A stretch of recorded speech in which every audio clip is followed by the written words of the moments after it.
एक आदमी की रात के 2 बजे आंख खुलती है। वह अचानक सकते में है कि उसकी बीवी उस बेड पर मौजूद नहीं है। अब वह सोच रहा है कि शायद टॉयलेट वगैरह करने के लिए गई हो, लेकिन काफ़ी समय गुजर जाने के बाद उसकी बीवी उस बेड पर नहीं लौटती है। तो वह थोड़ा परेशान होता है और बस अपने बिस्तर से खड़ा होते हुए कमरे से बाहर निकलते हुए वह बस अपनी बीवी को खोज रहा है, लेकिन उसको उसकी बीवी कहीं भी नज़र नहीं आ रही है। अचानक वह सुनता है उसको उसकी बीवी की हंसने की आवाज़ आ रही है। यार, वो हैरान है कि उसकी बीवी हंस कहाँ पर रही है। लेकिन दोस्तों, जैसे वह उस आवाज़ का पीछा करते हुए आगे बढ़ता है तो वह देखता है कि एक पास ही में बना एक कमरा है। उस कमरे में से उसकी बीवी बहुत ज़ोर ज़ोर से हंस रही है। दोस्तों, वह बड़ा हैरानी से आगे बढ़ता है और उस दरवाजे के पास पहुंचता है। वो देखता है कि वह दरवाजा भी खुला हुआ है। वह फटाक से उस दरवाजे खोलता है और अंदर झांकता है। वह देखकर बड़ा ही हैरान होता है कि यहाँ पर उसकी बीवी मौजूद है। और मौजूद क्या, वह तो किसी लड़के के ऊपर सवार हुई पड़ी है। अब तो वह आदमी बिल्कुल भौंचक्का रह जाता है और बस सीधा उस कमरे के अंदर घुस जाता है। दोस्तों, वह देखता है कि यहाँ उसकी पत्नी और वह लड़का दोनों निर्वस्त्र हैं और वो दोनों एक शारीरिक जो संबंध होता है उसको बना रहे होते हैं। दोस्तों, इस पूरे हालात को देखकर उस आदमी के पैरों तले जमीन खिसक जाती है और दोस्तों, वह बहुत ही बुरी तरह से उन लोगों पर चिल्लाते हुए कहता है कि मुझे तुम्हारी असलियत का पता चल गया। शायद तुमने इसीलिए मेरी शादी कराई थी। और दोस्तों, अब यहाँ पर होता है बहुत ही भयानक कांड, जिसे जानकर आप वाकई में दंग रह जाएंगे। दोस्तों, उस पूरे मामले को जानने के लिए आप बने रहिए मेरे साथ वीडियो में अंत तक। और दोस्तों, आपसे गुजारिश, एक भी सेकंड की वीडियो को मिस ना करें। नमस्कार, आदाब, सत श्री अकाल दोस्तों, स्वागत है आपका हमारे यूट्यूब चैनल किस्से क्राइम के। और दोस्तों, आपसे वही प्यार भरी गुजारिश, आगे बढ़ने से पहले हमारे चैनल को सब्सक्राइब करना, नोटिफिकेशन बेल को दबाना बिल्कुल मत भूलिएगा। दोस्तों, आज का बेहद ही हैरान कर देने वाला मामला सामने आया है पुणे, महाराष्ट्र से। दोस्तों, पुणे महाराष्ट्र में वह मिलिंद जो कि अपने घर पर मौजूद है। यहाँ पर वह जब अपने बेटे के पास फ़ोन करता है तो उसका बेटा उसको बहुत ही बुरी तरह से लताड़ देता है और अपने पिता पर चिल्लाकर बात करता है और कहता है कि तुमने मुझे समझ क्या रखा है। मैं तुम्हारी हर बात पर हाजी नाजी करता रहूं, मैं तुम्हारे आगे पीछे घूमता रहूं, मैं अपने ख्वाबों को पूरा ना करूं। इस प्रकार की बातों को सुनकर मिलिंद, जिनकी उम्र करीब 50 वर्ष हो गई है, वह बड़े ही दुखी अंदाज में बस अपने घर पर बड़े ही मायूस से बैठे हैं। दोस्तों, वो मिलिंद करते भी तो क्या, लेकिन उनकी जो पत्नी है उनका देहांत हो चुका है काफ़ी समय पहले और तब से वो अकेले ही उस घर में उस लड़के की अच्छी ढंग से परवरिश कर रहे होते। लेकिन उसका जो लड़का, जिनका नाम उदय है, उदय बिल्कुल भी उस पिता की बात नहीं मानता है और बस अपनी पूरी मौज मस्ती करने में जुटा हुआ रहता है।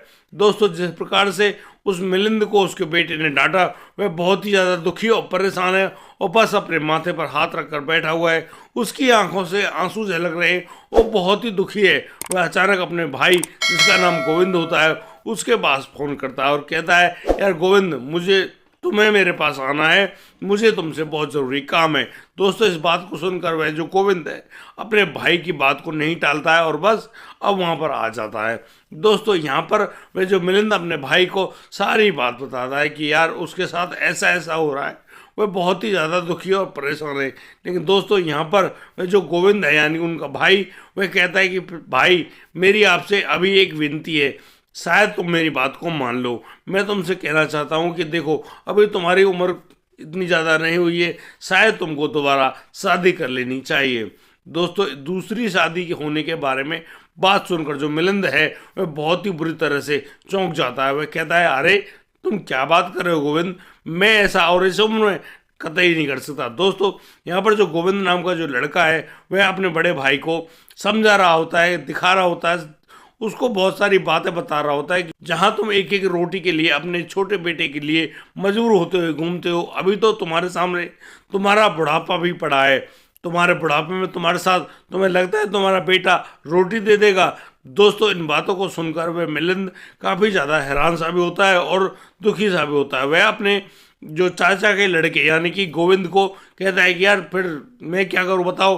तो यहाँ पर गोविंद बताता है कि कोई बात नहीं भैया, मैंने तुम्हारी एक लड़की को ढूंढ रखा है। और दोस्तों, अब तो वह गोविंद अपने उस बड़े भाई की मुलाकात करवाता है एक होटल में उस लड़की से। यहाँ पर वे दोनों बातचीत करते हैं और कहते हैं कि हाँ, उनको दोनों तरीके से संतुष्ट है, क्योंकि वह जो लड़की होती है वह खुद भी एक तलाकशुदा महिला होती है।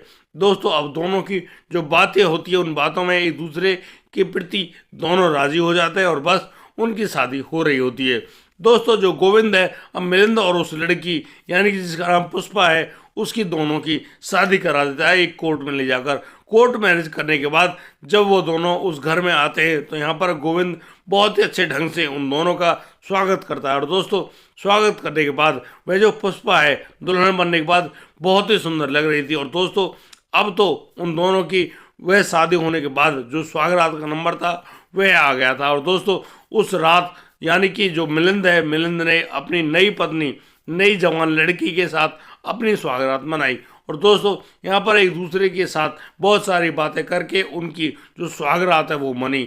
लेकिन दोस्तों कहीं ना कहीं थोड़ी बहुत कसर रह गई थी उस लड़की के लिए। वह लड़की सोच रही थी शायद मेरी हर तमन्ना को यह व्यक्ति पूरा करेगा, लेकिन यह व्यक्ति तो किसी काम का ही नहीं है। लेकिन जो पुष्पा है वह मिलिंद को अपने पति के रूप में स्वीकार कर लेती है और बस अपने पति के सेवा में जुट जाती है। दोस्तों यहाँ पर जब उसकी शारीरिक पूर्ति नहीं हो रही होती है अब वह बड़ी ही परेशान और दुखी है।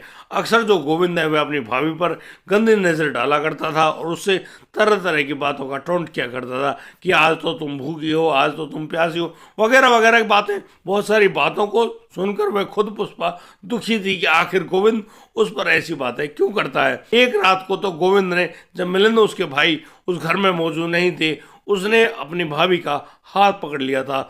दोस्तों जैसे ही पुष्पा का हाथ पकड़ा गया पुष्पा नाराज होते गोविंद के मुंह पर थप्पड़ मार देती है।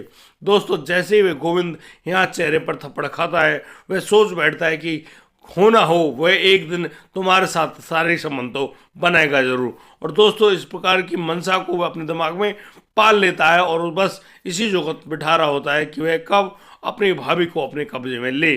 दोस्तों धीरे धीरे समय बीतता है और अब यहाँ पर जहाँ एक और वह जो लड़की यानी कि पुष्पा है वह बहुत ही ज़्यादा दुखी और परेशान सी रहने लगी थी। बात बात पर उस मिलन से झगड़ा करने लगी थी, सोचने लगी थी कि यार उसकी तो जीवन यहाँ पर ख़त्म हो गया। और 50 साल का वह व्यक्ति जिसका नाम मिलिंद है, मिलिंद तो बहुत ही कमज़ोर सी अवस्था में होता उस बेड पर और अपनी पत्नी को खुश नहीं कर पाता था। दोस्तों उस रात जब उस मिलिंद की आँख खुलती है रात के 2 बजे वह पाता है कि उसकी पत्नी पुष्पा उस बेड पर मौजूद नहीं है।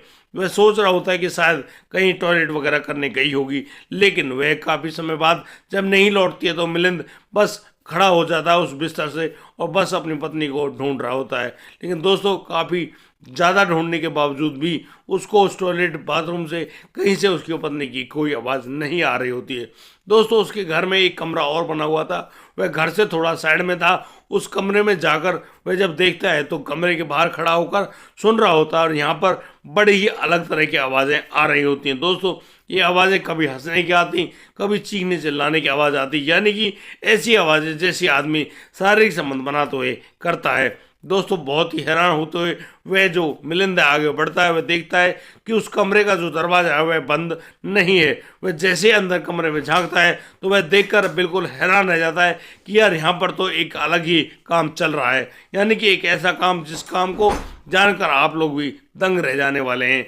दरअसल वहाँ पर वह जो देवर भाभी के बीच में शारीरिक संबंध बन रहा होता है। और दोस्तों ये शारीरिक संबंध कुछ इस प्रकार था कि दोनों निर्वस्त्र थे और यहाँ पर भाभी अपने देवर के ऊपर सवार हुई पड़ी थी और अचानक वह ऐसी आवाज़ें निकाल रही थी जिन आवाज़ों को सुनकर किसी के भी रोंगटे खड़े हो जाएं। दोस्तों यहाँ जब इस अवस्था में वह अपनी पत्नी और अपने छोटे भाई को देखता है मिलिंद तो वह चीख पड़ता है बहुत ही बुरी तरह से और कहता है कि अरे वाह, तुम ये जो कमाल आज गुल खिला रहे हो, मैं आज समझ गया गोविंद, तुमने जो मेरी इस उम्र में इस महिला से शादी कराई है मैं तुम्हारे सारे राज जान गया हूँ। इस प्रकार की बातों को सुनकर अब उसकी पत्नी और गोविंद बहुत जल्दी से अपने कपड़े पहन लेते हैं और बस वो कहते हैं कि हाँ ठीक है यार, जब शरीर में सिर्फ खाने की भूख नहीं होती, जब शरीर में शारीरिक भूख भी जागती है तो उसको कुछ और भी चाहिए होता है। दोस्तों इन शब्दों को कह रही होती है पुष्पा और पुष्पा कहती है कि तुमने मुझे एक लम्हा भी खुश नहीं किया। दोस्तों इस प्रकार के विचारों को सुनकर अब तो वह जो आदमी मिलिंद जो अपने बगल में छुपा कर लाया था एक ऐसा हथियार जिसको देखकर उन दोनों के खून सूख गए। दोस्तों वह हथियार होता है एक छोटी सी पिस्तौल और दोस्तों यहाँ पर जैसे ही वह मिलिंद उस पिस्तौल को अपनी बीवी यानी कि उस पुष्पा के ऊपर और अपने छोटे भाई गोविंद के ऊपर तानता है तो वो दोनों चुपचाप उस बेड पर ही बैठ जाते हैं। दोस्तों मिलिंद अब यहाँ उन दोनों के हाथ पैरों को बांध देता है और उनको कुर्सी पर बिठाता है। उसके बाद वह जो मिलिंद है वह एक बल्ले को उठाकर लाता है अपने घर से, वही बल्ला जिसको क्रिकेट का बैट कहा जाता है। और दोस्तों बस यहाँ पर जो कि मिलिंद बहुत ही ज़्यादा तेज गुस्से में था, वह अब अपने आप को नहीं रोक पाता और बस उस बल्ले से उन दोनों के सर पर इतनी बुरी तरह से हमला करता है जिससे उस लड़के गोविंद के माथे से वहीं खून बहने लगता है। वही हाल उस पुष्पा का हो रहा होता है और वो दोनों वहीं घायल होकर पीछे गिर पड़ते हैं। दोस्तों अब यहाँ पर जो मिलिंद है वह एक और खास कदम उठाता है। वह अपना फ़ोन निकालता है और सीधा पुलिस के पास फ़ोन करता है और वह पुलिस को कहता है कि यहाँ पर साहब जल्दी आ जाइए क्योंकि यहाँ पर 2 लाशें पड़ी हुई हैं। दोस्तों अब यहाँ पर जैसे उस पुलिस वहाँ मौके वारदात पे पहुँचती है, पुलिस अब देखती है कि वह जो मिलिंद है वह वहीं बगल में नीचे बैठ के फर्श पर रो रहा है। उसके रोने की आवाज़ें बहुत ही भयानक हैं। वह कह रहा है अपने मुंह से कि उसने अपना सब कुछ उजाड़ दिया, लेकिन पुलिस यहाँ पर 2 यानी कि शवों को भी उठाती है। यानी कि वह जो लड़का गोविंद है वह भी मारा जा चुका था और उसकी जो भाभी थी पुष्पा उसकी भी जान जा चुकी थी। दोस्तों यहाँ पर मिलिंद ने अपने उस पत्नी की इस प्रकार से खतरनाक हत्या कर दी जिस वजह से उस पत्नी ने अपने आप को किसी दूसरे के हाथ हवाले कर दिया था। दोस्तों इस पूरे घटनाक्रम को सुनाने का उद्देश्य यह नहीं कि हम आपको दुखी या परेशान करना चाहते हैं।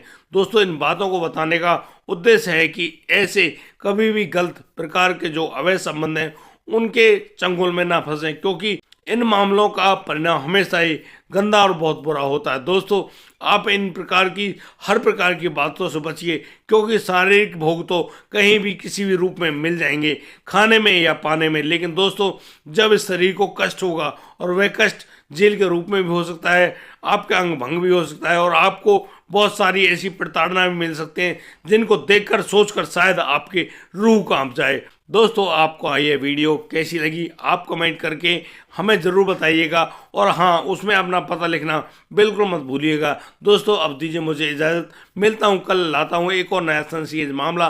तब तक के लिए आप बढ़िया रहें, बेहतरीन रहें, अपना और अपने परिवार का बखूबी ख्याल रखते रहें। जय हिंद, जय भारत।